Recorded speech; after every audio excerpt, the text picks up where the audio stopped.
coming to get you, Barbara. Here's some money. Go see a Star War. But I'm trying, Ringo. I'm trying real hard to be the shepherd.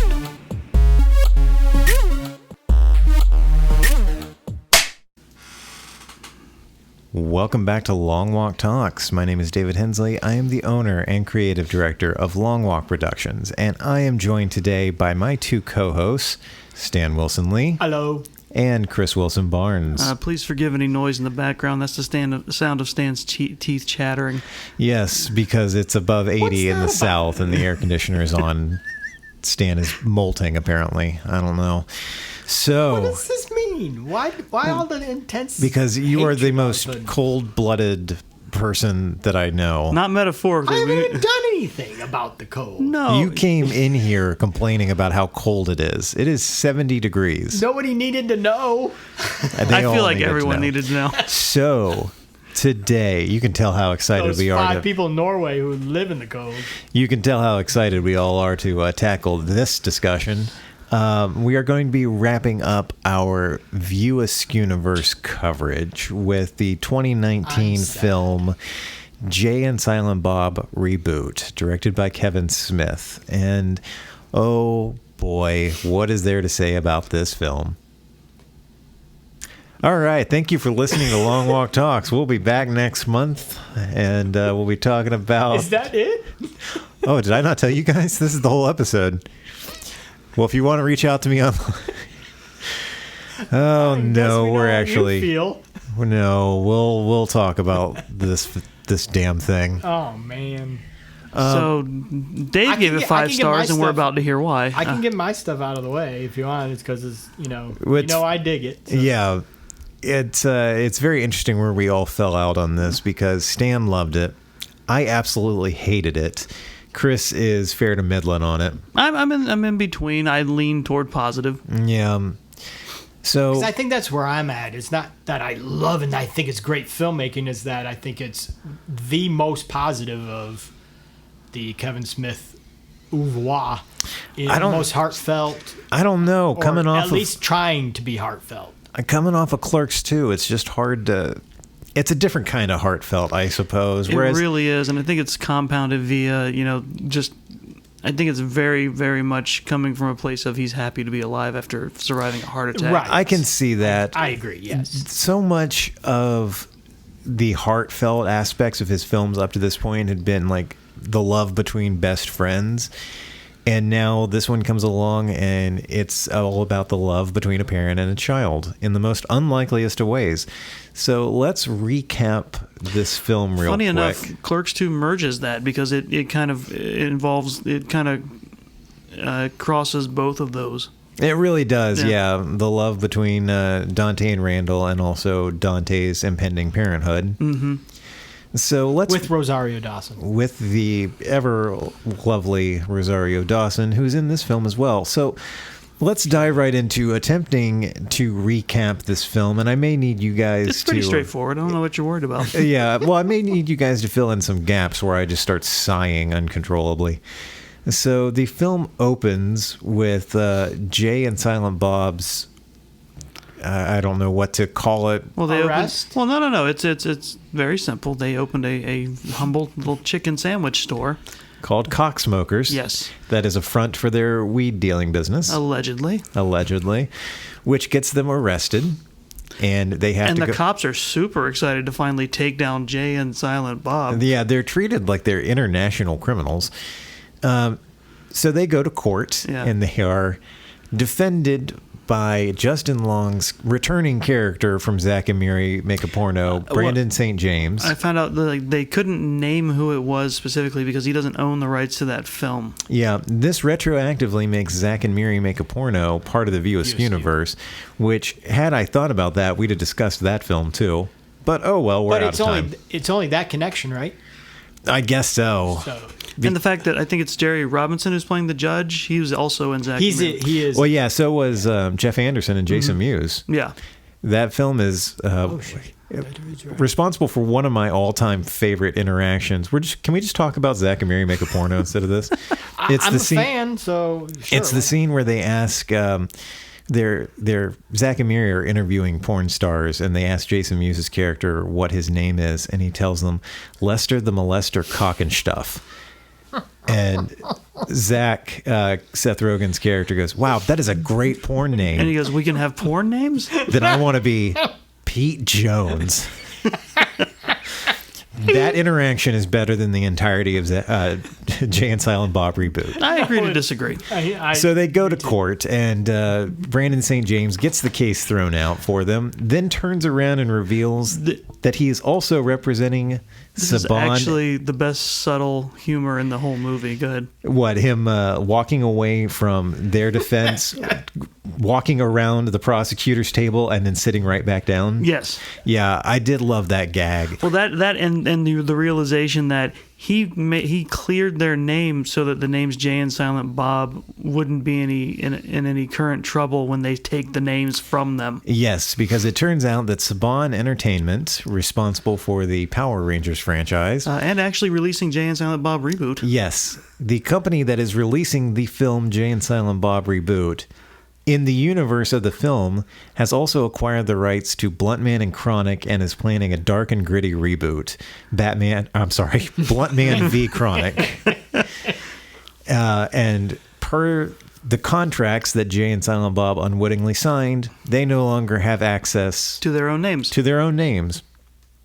If you think that plot point is going to be important to the movie in any way, shape, or form, you're wrong. No, it's the whole thing. Well, it's the driving force to get them to Chronic Con, exactly. but ultimately it's not resolved. No, it's not. It gets dropped 30 minutes in. Well, that's because they end up liking the movie.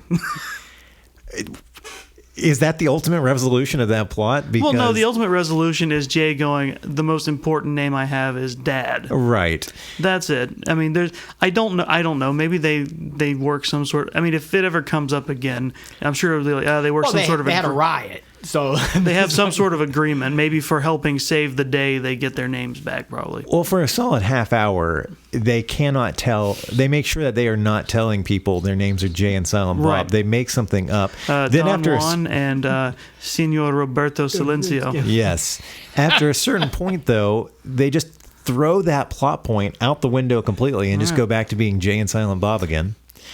But they decide that they are going to go to Hollywood again to stop the production of the Bluntman and Chronic film again. Now, the way Dave says that, it sounds like he's frustrated. That's basically how they present it in the movie.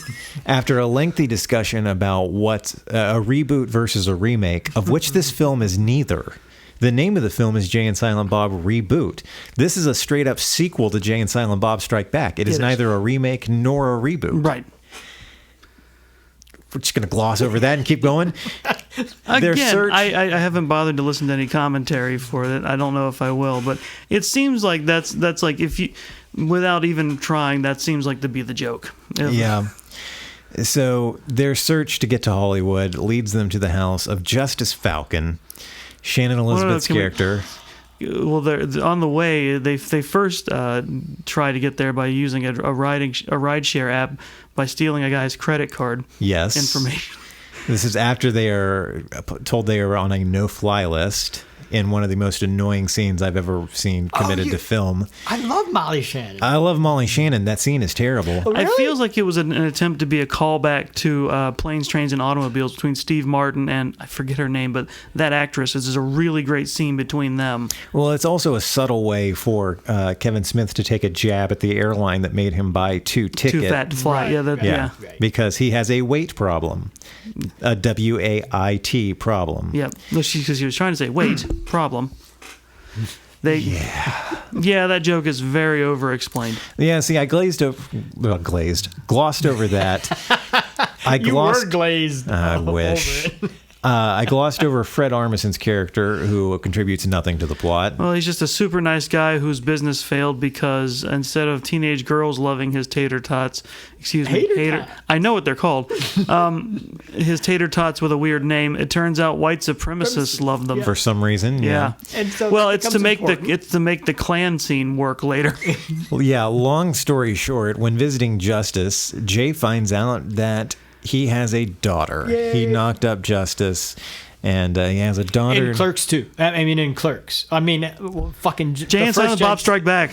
God. Jay and Silent Bob Strikes Back. You are as clear on the plot of this film as I am. No. I am so sorry. Jay and And- Silent Strikes Back with the whole Admittedly, International Jewel Thief. I think the logic between him never knowing kind of makes the most sense. Of anything in this movie, I agree. Pretty much, where Justice was like, "Yeah, you were way into your lifestyle, specifically, weed and just being a punk." And it's And like you only need Silent Bob. Yeah, and it's like you two are fine doing your thing, and like the implication is like, you wouldn't have been in any way a great influence on this kid. No, absolutely not. And and if she knew that, considering how kind of dumb she can be at times, she's a very dumb smart person. Yeah. So the daughter of Jay and Justice Falcon is Millennium Falcon, aka Millie, played by Harley Quinn Smith, Kevin Smith's own daughter. Arguably the best actor in the movie. Well, all she had to do was convey annoyance and anger for almost the entirety of the film. Yeah, and she did it well. Yes. So when they find out that Jay and Silent Bob, when Millie, Millennium, and her friend find out that Jay and Silent Bob are on their way to Hollywood to shut down the production of Blunt Man v. Chronic, they want to tag along go to Chronic Con. All they know is that they want to go to Chronic Con, then they want to go too. They don't know. They don't find out till later that they're trying to stop it. Shenanigans ensue.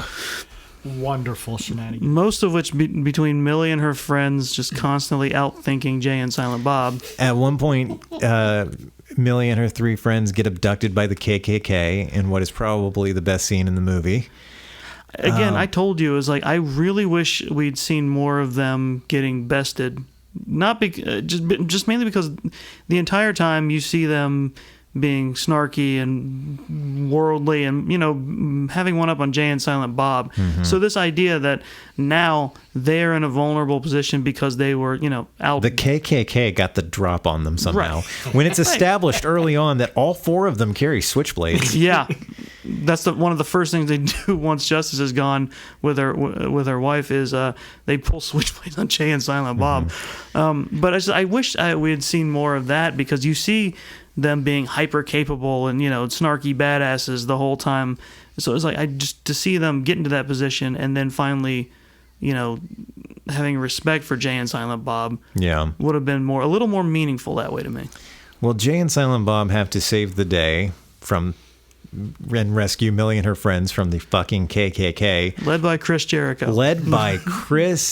Goddamn Jericho. If I had remembered, really, I wasn't really even watching AEW when I saw this the first time. No.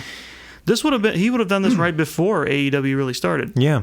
Had I thought about that, we'd have had David Two Dogs Hayes on here, and we would just turn this into a wrestling episode. In what is quite possibly his best acting moments in his career, Kevin Smith gives a Glengarry Glen Ross-esque speech to the wholesale KKK. Lifts the speech. Yeah. To distract the KKK so that Jay can hook up their van to a porta potty and splatter the KKK with shit. The most satisfying scene in the movie. Mm-hmm. Oh, yeah, it was. So they get to Hollywood. Well, I mean, outside of Kevin Smith banging a fast food manager in the bathroom. Played by his wife. Yes. Yeah. They get to Hollywood. Speaking of women pulling switchblades, there's Kate McCucci's fast food worker who does the same thing. Kate Minucci? It's McCucci, I thought. No, I'm pretty sure Minucci. Whatever. It's not worth debating. But yeah, she does it. She pulls a knife on him, too, in a weird, running thing. Because, Silent Bob's new thing is he has a smartphone, so he can communicate better. So what he does is tap a lot on his phone and then turn it around to reveal an emoji. A single emoji. So when he is trying to order for them the fast food place, he's like, I want a vegan option. So his best way of communicating that is using an eggplant, which, as we all know, has a different meaning in emoji land. Yeah. God damn it, Chris. Now I'm looking up the name of the actor. Okay. Oh, God, you're right. Okay. Kate Micucci. Yep. That is Unfortunate. There's got to be a different way to pronounce that we just don't know about. All right. One half of Garfunkel and Oates. Yes. Oh, is she really? Yeah. Oh, wow. I didn't know that. She's also the new voice of Velma on Scooby-Doo. Really? Yep. All of those facts are more interesting than this movie. So they get to Chronicon. They go their separate ways. I called the Jay and Silent Bob versus the KKK scene the best one in the movie. Honestly, Jay and Millie, the whole scene when they're about to part ways. Yeah. Honestly, probably the best acting moments from the two of them, because that was the moment. I'll go over my actual notes here in a little bit. But it's like they realize, their plans are divergent, and yeah, the whole thing is that at Chronicon, Kevin Smith, the film director who is directing Blunt Man v. Chronic, is filming a scene that needs extras, and Millie and her friends want to be part of it. So they go off to be part of the scene at this panel while Jay and Silent Bob are going to try to shut down production. And to the two of them, it looks like they are saying goodbye. And it was at this point that I wrote down in my notes, when the fuck did Jason Mewes learn to act? He is legitimately great in this goodbye scene with her. Apparently, just like in Dogma, he showed up to set for this one on the first day, not really having all his lines together, and Smith got into it with him. And then apparently the next day, he came back having memorized the entire script. Mm-hmm. Yeah, I read that as well. Shenanigans ensue. A lot of self-referential shenanigans. Shenanigans. Before it gets to that, the emotional center of the movie is Jay and Silent Bob finding Holden McNeil. Yes. Ben Affleck returns. Turns out a great performance before he jackhammers it into the ground and leaves a bad taste in everyone's mouth. My God, the end of that scene. It's literally Jay and Silent Bob go back to find Millie, and Affleck just fucking makes a whole bunch of Ben Affleck references. No, Kevin Smith made a whole bunch of Ben Affleck references and then made him do them. Well, yeah, Ben Affleck will do it for Kevin Smith. Yeah, I was like, wow, that was a great fucking Gone Girl. Oh God, yeah. I'm sorry, Gone Baby Gone. And then the Just Us League pun. That was great. I was like, I loved it. I'm sorry. That's the and end it was Gone Girl. It was Gone Girl. He's Gone Girl. Casey Affleck is. Well, he directed Gone Baby Gone. He did do it, didn't he? Yeah. There was a town joke too. Yeah, there was a town joke. There, it ends with him saying, "Argo, joke. Fuck yourself." Like Argo. Yes. I was like, God damn it! Way to ruin that, Kevin Smith. Kevin Smith doesn't want to get too treacly, but it was a really good up to that point for most people. I didn't hate the end of it, but I thought the emotional part of it was great, where where Holden reveals that he and Alyssa have reconciled. Yeah, and reconciled, and they're co-parenting a kid that he helped father. Yeah.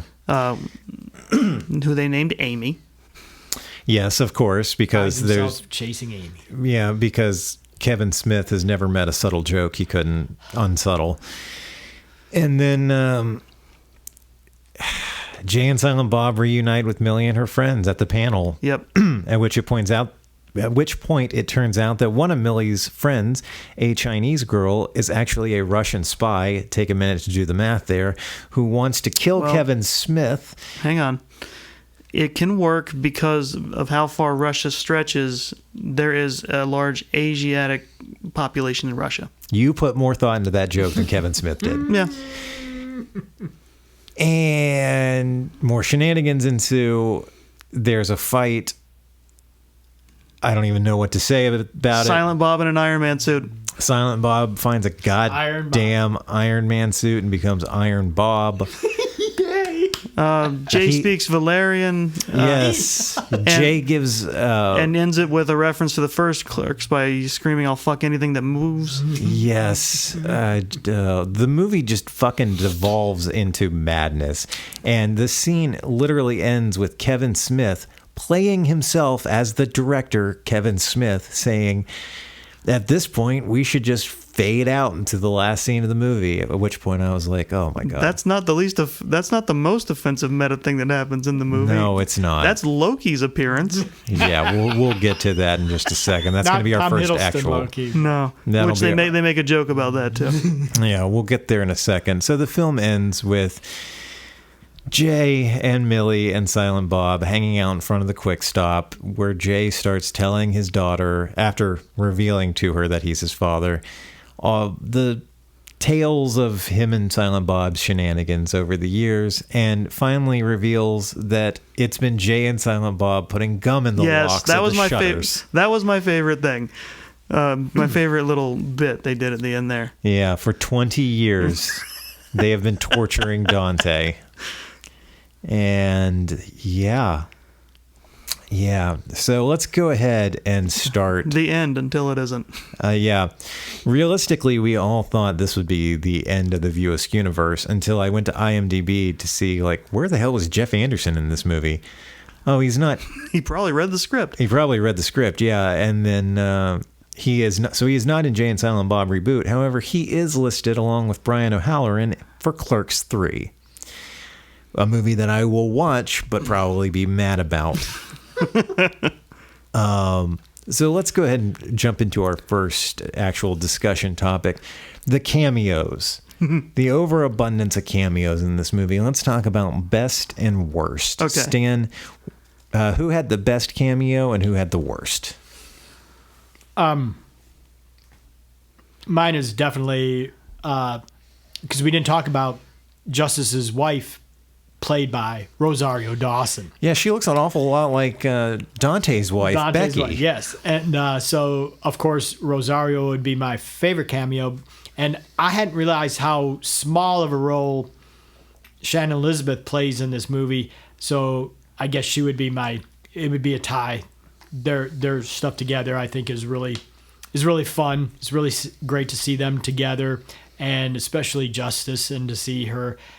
And I was really touched with her scene between her and Jay, and her telling her about Millennium and everything. So I really love them. And then my worst, I'm sorry, I felt really bad for Val Kilmer.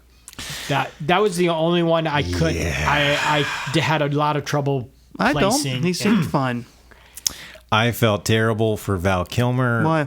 And I felt terrible for Melissa Benoit. Why? She was totally into it. Yeah, I thought so too. I know. But why? And that's why I feel bad for them. It was just, that was literally at least like not even just a couple hours of filming for both of them. They just popped in, did something silly, and they popped out. I don't feel bad for them at all. Because I love the Loki. Chris, best cameo and worst cameo. Best cameo I will give to Diedrich Bader. He was... Oh. Yeah. He's absolutely great. I love him whenever I see him and stuff. He fully commits. He's a great voice actor too, which they reference with the Hammers of Justice because he was Batman and Brave and the Bold. And he's totally committed to the terrible things that they have going on around him. Yes. Worst, I don't know. I don't know how to categorize it as. I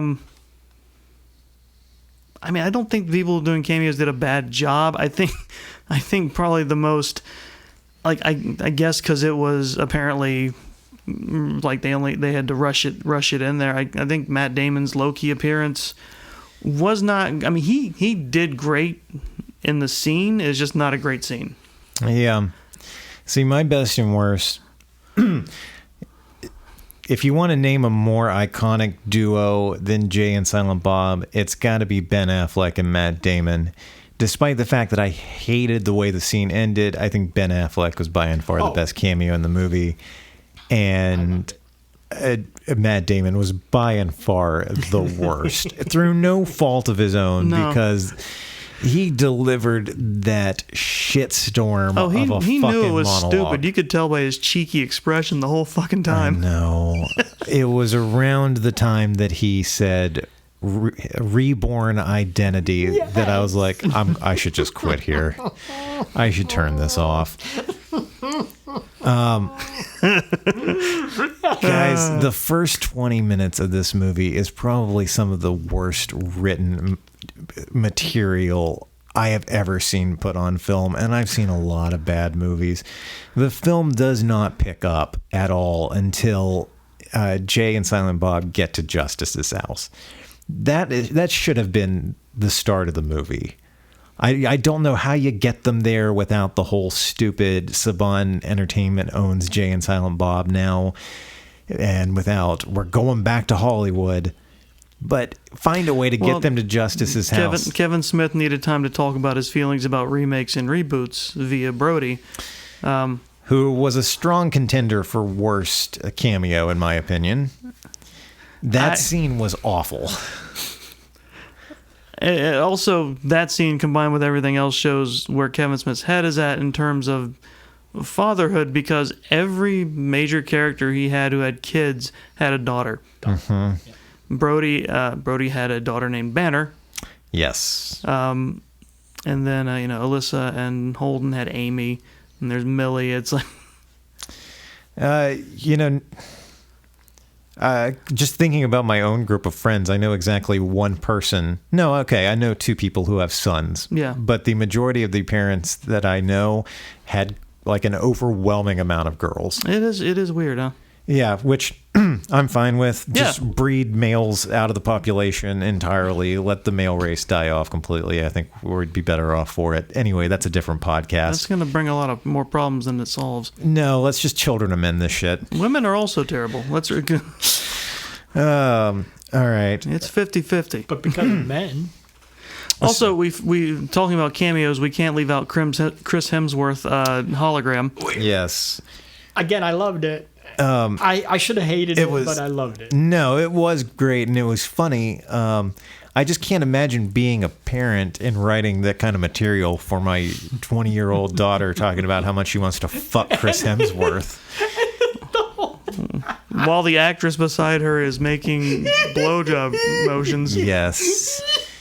Which we were talking about this the other day, like how much of that did Kevin Smith write for his daughter, and how much, because he is notorious about wanting his actors to stick to every written word.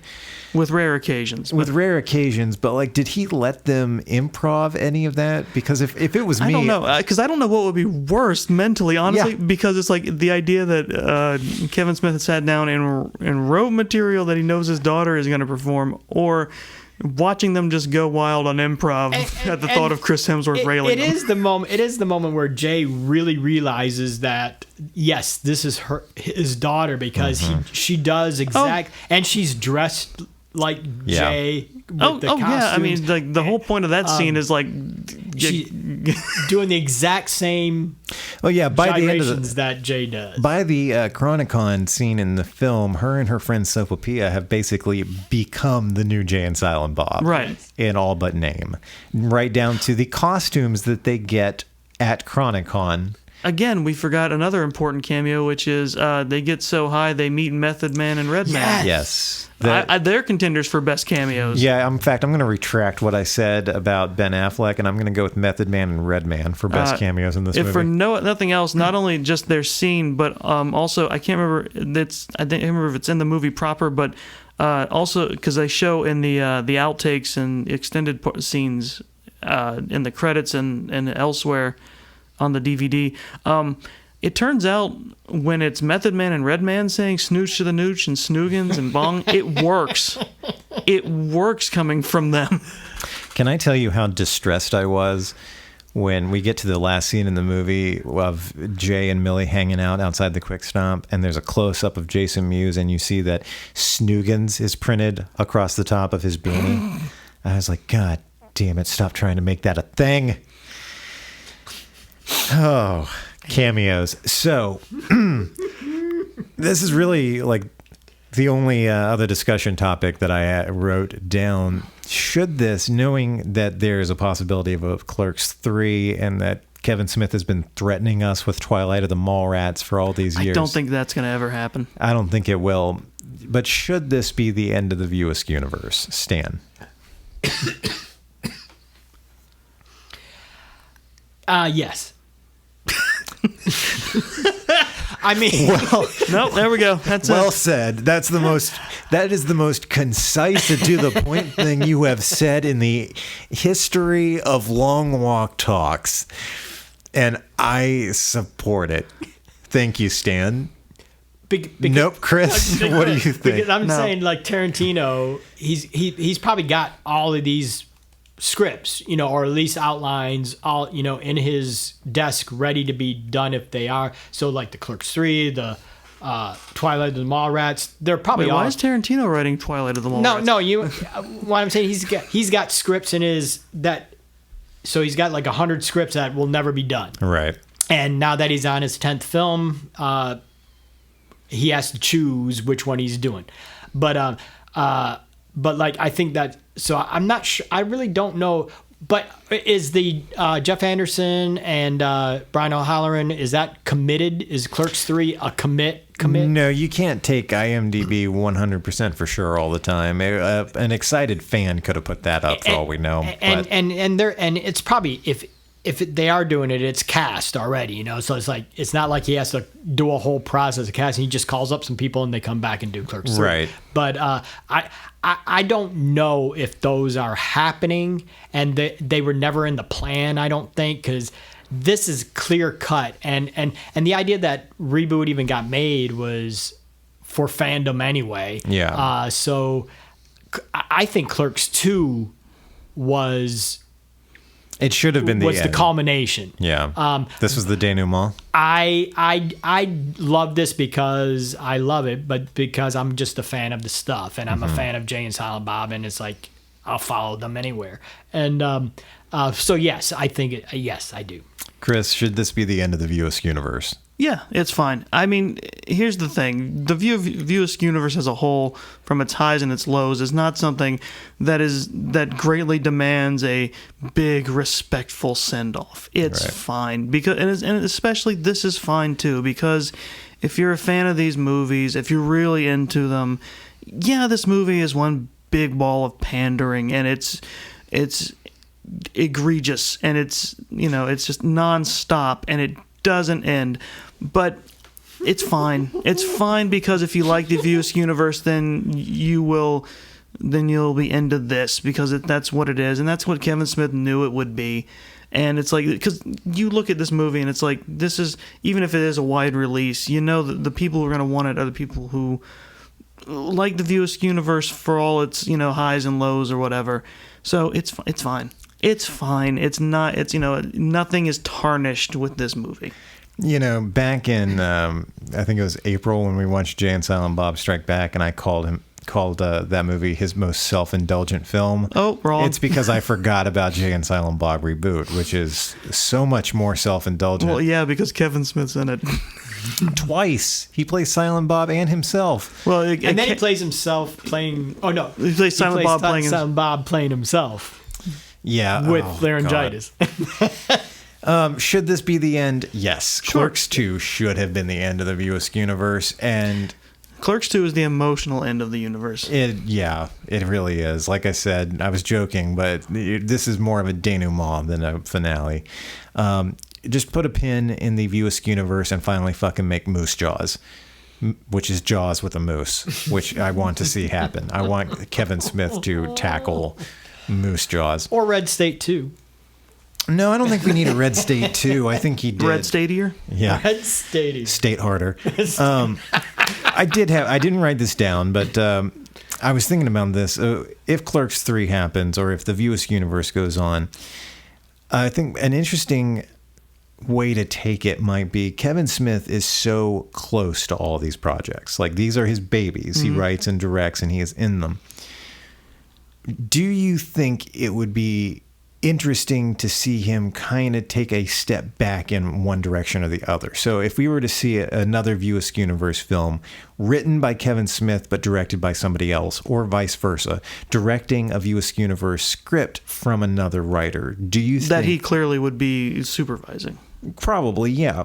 Do you think that's a concept that could work, Stan? I would I would venture to say that it would work better if he wrote and somebody else directed. 100%. Yeah. I agree. Because if somebody else wrote it, it's no longer. I mean, because this is Kevin Smith's universe. It's his words. It's his ideas, and somebody else could direct it in a way that the editing could do some tightening and some framing that he's not able to do because he's so connected. Reverse Lucas this. Reverse Lucas it, but I think he needs to be there. Oh, sure. There has to be a Silent Bob there somewhere in there. I mean, he might not have to, it could be a one scene thing like in Chasing Amy, but the idea that they are there and that it is him. So, Silent Bob hanging out with Millie and Jay for a day or whatever. Well, I'll solve that for you. If he does more, he should honestly just get the crew back together and do it as an animated special. Yes, I agree. Yes. Yeah, I agree. I agree too. And have him write it, have somebody else direct it, have somebody who can come in and say, no, Kevin, we don't need this reference. And way appearances especially won't matter. Yeah. So long as your voice is still strong. Because ideally, isn't his comic book stuff, the stuff that he writes, isn't that really... I haven't read any of his comic book stuff. No, I haven't either. All I know is that he's known as the man who made Batman piss himself. But was it awesome? Or no? No. But no. I've heard he's hit or miss in terms of comics. But I said it before. I can't remember where. It might have been Jay and Silent Bob Strike Back. But man, it's like he was able to get into movies first because that was the medium he could get into. But so like the View Askewniverse would have been awesome. Would have been way better start to finish as a comic series alone, or an animated series alone. Yeah, I think part of the reason this film frustrates me as much as it does, and why I have been so exceptionally harsh on it this time. I watched this a little over a year ago for the first time, and I walked away from it going, "Well, I didn't like that." But having just rewatched all of these films back to back, I finished it Monday night going, wow, I hated that. Because watching him progress as a filmmaker, watching his storytelling change and evolve from a point where, at one point I loved Clerks and I loved Mallrats, and revisiting them, I was not as happy with them, up through Chasing Amy and Dogma, which were better but still had problems, getting into the later era of Jay and Silent Bob Strike Back, which had issues but I enjoyed, into Clerks the cartoon, and then Clerks 2, both of which I loved. To see that backslide into the self-referential nonsense that this film becomes, it was very frustrating. And it makes me wonder, would this film... I've been thinking about this a lot since Monday. This is the Thursday night that we're recording this. So for 72 hours now, I've been wondering... I'm trying to think of a way to word this. I'm sorry, I didn't write this down. But if the film had been all about the road trip and fatherhood and Jay's relationship with Millie without all of the silly side shenanigans, would it have been better? Or if the movie had been all about Jay and Silent Bob Strike Back-esque shenanigans without the Millie father-daughter story, would it have been better? Do you know what I'm saying? Yeah, I think the first one, because honestly what ultimately makes me go... what makes me not hate the movie is the earnestness he put into the Millie and Jay thing. Yes, same. Stan, what do you think? I agree with the first one because I'm coming from the point that I really enjoy it, enjoy the film as a whole, but the reason why is because of its, like Chris said, the earnestness of the father-daughter relationship. Well, parent-child relationship as a whole, that is so apparent in all of the movie. Apparent. And apparent, nice, Chris. You're the one who said it. No, but he realized. No, I take credit. He realized the pun. and because I love all the puns in it and everything, so it's like, I don't hate this movie at all. I love it, but the reason why is because I'm totally affected by even if it's self-indulgent, it's just so loving of their children. Yeah. The children in this movie, in relation to the parents, the character parents, it's just lovely, I think. And it's like the growth they have as parents. You know, you even get that with Holden and Alyssa's, you know, relationship with their daughter, you know, and it's like Holden's not with Alyssa, but the tie that binds them and will bind them forever is the daughter they have together. Mm-hmm. And now Jay has that bind, you know, and that not bind as in ball and chain, but just that bind of love that will carry on, you know, and will affect him and Silent Bob as well, you know. And it's like it. And yes, it's because I'm old and doddering now, but the idea that now I have come to the point where because your sperm's all dried up and yes, you'll never sire a child. I will never sire a child. I am airless. I am less of air. And you just ejaculate dust at this point. You know, yes. And dust in the wind. You should be happy about that. Dust in the wind, man. But the idea that it's like when you reverse the motor on a dust vac. Yes. Shut up. God, I mean, not to deflect for a second, but to take some of the heat off you, I just moved my legs and I heard I heard leg bones pop. Mm-hmm. Oh, my back. Oh, Jesus. Welcome to Aging Gracefully with Dave, Chris, and Stan. Thank you for listening. But it's nap time. I think that's throughout the whole film, and it just keeps me going through the whole movie. Those and the dick jokes. Those and the and you know I love the dick jokes and the fart jokes and the puns, and it's like, but then the whole binding of it is the mother the father-daughter relationship. The through line. I'm tired of you using the word bind. Yeah. but still. Yeah. No, I get what you're saying. It's more than just a through line. It's just like solid. It is the tie. Like I said, the film to me really kicks off when they get to Justice's house, and then that all the way up through them saying goodbye to each other at Chronicon. All of that is really good stuff, and that last scene with them outside the Quick Stop is really good, solid stuff. Yeah. But that first 20 minutes of setup is awful. The whole scene, minus their interaction with Holden, everything that happens at Chronicon is awful. You know, if we just got to the arrested them without any of the other stuff, you know, without Dante getting not knowing what's going on with all the cops, we can have that. But then just arrest Jay and Silent Bob without all the Silence of the Lambs references and stuff.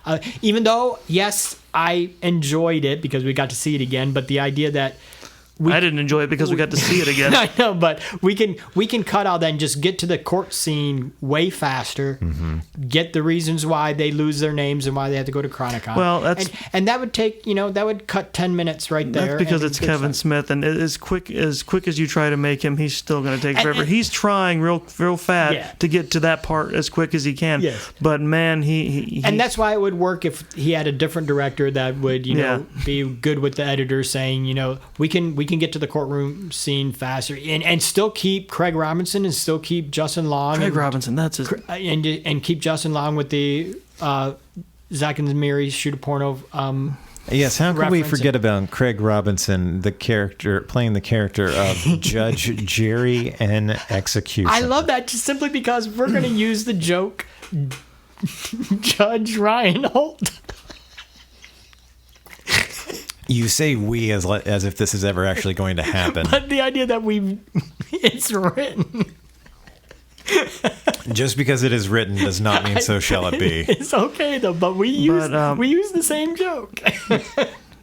Ignoring that. Yes, please. It was your joke. I shook my head no for the record. That makes for great pod. That's why I said it. Yes, your thoughts, Chris. No, yeah, you're right. I mean, ultimately, Smith would be better served leaning back, or not stepping back from taking on directorials, and just staying like a producer, executive producer, and writer. Yeah. Or if not sole writer, then head writer. I think it's absolutely fine and perfect for him at this point to be the guy where the buck stops here. He's the final say, but let other people run with it for a while. So I'm just going to read real quick through the notes that I took during this movie. Okay. So normally my process when we're going to be discussing a film is I will write down. I very rarely take notes, but mostly I type out discussion topics. Right. This is what happened while watching this movie. Number one, I was convinced that the movie was going to be 90 minutes of production titles. There's a solid 2 to 3 minutes at the start of the movie that's nothing but like the Smodcast Productions title card. Yeah. And then there were at least 5. Saban Entertainment. I think Miramax was required to get a credit for legal reasons. Yeah. Way too many. Then, so Zach and Miri is part of the View Askewniverse now? Technically, subtly, yes. But legally, no. Right. Wow, watching actors get old is depressing. Mm-hmm. This was written as soon as, oh my God, Brody's character. The name just went out of my head. That is Brody. Right. Jason Lee. Jason Lee, thank you. Yeah. I wanted to say Jeremy London, and I knew that wasn't right. Yeah, watching Jason Lee, seeing him in his 50s now is just straight up depressing. It was weird because he was younger when he played Earl, but he was supposed to look scruffier and more haggard as Earl, and he didn't really compared to this. You pointed it out the other day. Kevin Smith is the youngest looking person in the movie. Yeah. Not counting his daughter, of course. Right. From that same Jason Lee scene, they make a Mallrats reference. Then they make a Squeakquel reference. Yeah, he tossed out the word squeakle. And then he talks about Kevin Smith, the film director, and they all turn and look at the camera, and that was the second time that I wanted to turn the TV off. God, I forgot. I'm sorry, no, that was the first time, because my next note to say nothing of the promo video that in-universe Kevin Smith makes for the Cameo thing. Making a 14-year-old Christian Bale reference, yes. Mm-hmm. Then I wrote, the first 20 minutes are some of the most painful I've ever seen. Then I wrote, I don't want to take notes anymore. Then I wrote, God damn, Matt Damon, really? That was the second time I wanted to turn the film off. Then, how did Kevin Smith convince a Middle Eastern actress to play a character named Jihad? It's the joke. Then Harley Quinn Smith, every scene that she was in should have had, for your consideration, scrolling across the bottom, because she was acting her hardest throughout the whole movie, and God bless her for it. Millennium Falcon needs to be louder, angrier, and have access to a time machine. Yes. Then in all caps, I wrote, Chris Jericho? Then, when did Jason Mewes learn to act? And then finally, the last note that I took were the only 2 jokes that I laughed at in the entire movie. Okay. The first is when they are splitting up at Chronicon, and Jay tells Millie that they have to go and find that fat fuck Kevin James, because throughout the whole movie they confuse Kevin Smith for Kevin James. Mm-hmm. And Millie turns around and says, Kevin can wait. Which was I chuckled, and then I felt ashamed of it. No, it's a great joke. The second time is during Ben Affleck's monologue as Holden, where he talks about how when we're young, we all want to be Batman. Mm-hmm. And then when we have kids, we realize that we're Batman's parents. Thomas Wayne and... Martin. Right. I can never remember his mom's name. Look directly into the camera. Yeah. That was the second laugh that I got out of that movie, because fuck fanboys. Yeah, I mean, that... Stan, I'm really glad that you enjoyed it, and Chris, I'm glad you did for the most part. I can't feel too hurt also by the fact that when I got it off Amazon, it was only $7 for the Blu-ray. Oh, you own this? I do. I own all of the View Askewniverse stuff because I bought it so I could watch it for this. Gotcha. It's streaming for free on It's our Prime fault? if So- you feel so inclined as to watch So this. I'm going to be submitting a reimbursement slip. That's fine. I'll direct you to our HR department. Wait, aren't you the HR department? I am the God HR damn it. department. You want to know where the Dropbox is? It's that trash can right behind you. Just go ahead and put it in a sealed envelope and leave it right there. So I think it's safe to say that draws our View Askewniverse discussion to a close. For unless now. you guys, unless we get a Clerks 3. Stan, do you have any thoughts about Zach and me?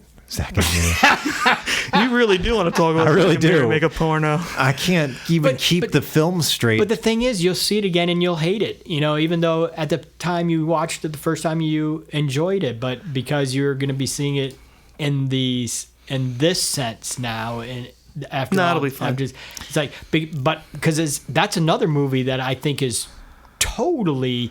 Oh, Zach and Miri is great. I love it. Yeah. And it's like we're gonna watch it again, and you're gonna hate it. Can I get some coffee black? Can you see I'm talking? Someone white? See, I'm laughing. Yeah, let's fucking talk about Zach and Miri next. Okay, Stan, do you have any final thoughts either about Jay and Silent Bob Reboot or about the View Askewniverse as a whole? I'll just reiterate how, you know, I do believe Clerks 2 was prime Kevin Smith, and I think that's what he was going for his universe that he created and the characters that he created for this universe. And I was good with it at that time. That was the end, and I fell into Jay and Silent Bob Reboot because I just had enjoyment seeing them again, and then having all these characters that I've come to love, or the actors playing these characters that have gone in and out of the View Askew universe. I just really enjoyed getting back, just like I did with the Bill and Ted stuff. And I know people hate the third one and I don't still know why haven't seen they it yet. haven't made it. I've heard pretty positive reviews about it. But I just, because you're with them again, and you loved that world before, and you got to be in it again. It's just like the Lord of the Rings, and the difference why I like the Hobbit stuff and you don't. You know, it's like I just want to be in that world again, and I love the world. So I love the world of the View Askew verse, and it's like, so yeah, I dug it, and I don't need any more, but I'm not going to have a problem with going back Clerks into the universe, and I don't think we need to talk about it when it comes out. And it's like, oh my god, we got. Oh, that's what I was going to threaten you guys with next. Whenever Clerks 3 eventually comes out, No. we'll... Don't threaten me with a good time. because we've discussed the universe, Yeah. and I think Clerks 3 is just going to be tertiary. Like, you know, if they make a new film set of the Star Wars universe, that's not really going to be the Skywalker stuff, or it's going to be an offshoot of the Skywalker stuff. So it's like, yeah, let's have phase 18 of the View Askew universe, but it's not what the prime stuff that we have discussed. So. You know, I joked about it when I said I'll watch Clerks 3 and be mad about it. But as frustrating as I found Clerks on my rewatch this time around, I really do love the characters of Dante and Randall. Yeah. I love Brian O'Halloran and Jeff Anderson in those parts. You know, the cartoon, the two movies, all of it. As far as fiction goes, they're two of my favorite characters. And they legitimately have fun together. Yeah. You know, as actors, and what they do with each other is legitimately fun as actors can go. You know, I realize what it is. The Zach and Miri Make a Porno, Jay and Silent Bob Reboot. The blank and blank blank formula is what keeps tripping me up. So now I'm just going to try to think of other famous duos doing blank to see how, like, oh shit, no, we're done with the discussion. I can't do that anymore. Darn. Chris, what are your final thoughts about the movie and about the View Askewniverse? I think the View Askewniverse 1 is pretty interesting in terms of going from movie to movie. As Smith progresses both as a director and gets older, you see where he is in mindset. Yes. At each particular stage in his life, watching those movies. Yeah, you're right. The other thing is, what I ultimately like about the View Askewniverse is it's not obvious, but I like how optimistic it is. Yes. Because ultimately the world of the View Askewniverse is a caricature of ours. It's more cynical.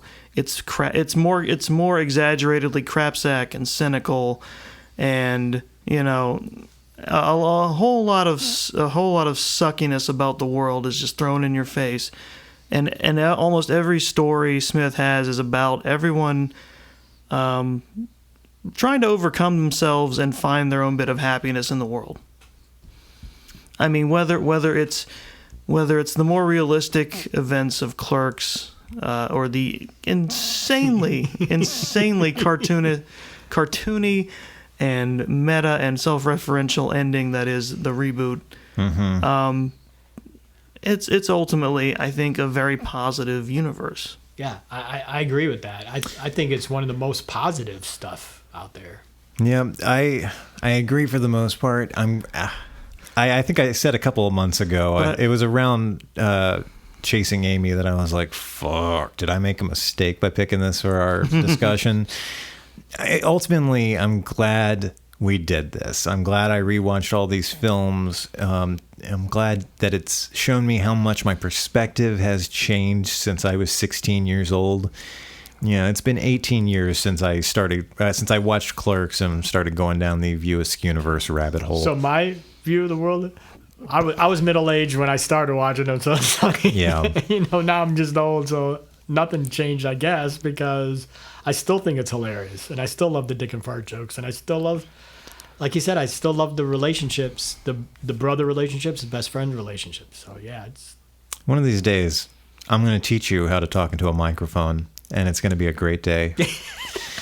Yeah, I think that wraps up our View Askewniverse discussion. Coming up next, I will say one last thing, which is maybe not irony, but really a really weird thing to say after saying I enjoy View Askewniverse, which is, as someone who is not a stoner or enmeshed in stoner culture, I could do without that part of it. Yeah. But it's irrevocably entwined into it. Yeah, that's just so much part of their characters. Good luck. I don't know. I love that too. Shush. But coming up on the 13th, June 13th, we've got another NXT TakeOver coming up, so you can look forward to a new episode of This is a Takeover next week with your hosts Shelby Ray Patterson and Gina Belmont. And then we are going to try to squeeze in an off-topic episode of Long Walk Talks later this month, maybe, if there's time, since we haven't really done an off-topic episode in a while. But next month, we'll be kicking off our discussion of Christopher Nolan, starting with the 2001 film Memento, 2000 or 2001, I can't remember, before we discuss the selected filmography of Nolan for the rest of the year. And what's the next pay-per-view it's Hell in a Cell, right? Yep. Coming up, not this weekend, but the next. I don't know. Whenever there's Hell in a Cell. There's a WWE pay-per-view coming up soon, and Katie and I keep threatening to do more Long Walk Teeny Talks at some point whenever the two of us can get together and sit down and do that. So, Stan, you hate the internet, but if people want to try to reach out to you, where can they do that? I'm on the Book of Faces. Yeah, because I am the only Stan Lee out there. You are the only one left in the entire world. Good luck, fuckers. Chris, if people want to reach out to you online, where can they do that at? They shouldn't. But if they must, I'm on Twitter at Chris the OK. Very nice. And if you want to reach out to me personally, the best place to do that is going to be Instagram. I had a guy reach out to me randomly on Instagram, and I was like, oh, do you listen to the show? Yes. Which one? What show? Nothing. I was like, that was a great talk. So if you want to reach out to me on Instagram, give me a little more information than that. Tell me how you fucking found me, please. But you can find me at DB Hensley. Don't just initiate a weird rando conversation. We're on some FBI list, I think, man. It's like you got trolled by the FBI. I think I came close to getting catfished. I know, right?